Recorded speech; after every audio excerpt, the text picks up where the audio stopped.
Hola, em dic Víctor i us ensenyaré com he fet la divisió d'una xifra.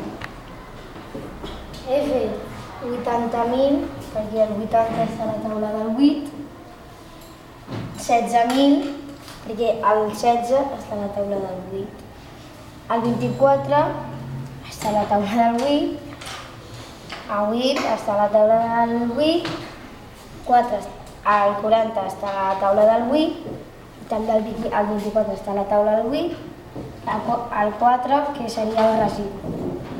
Després l'he descomposat i he repartit 80.000 entre 8 persones i m'ha donat 10.000 per cada.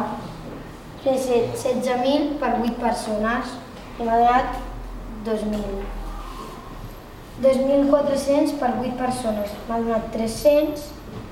80 per 8 persones, 10, 40 per 8 persones, 5 i 24 per 8 persones, 3.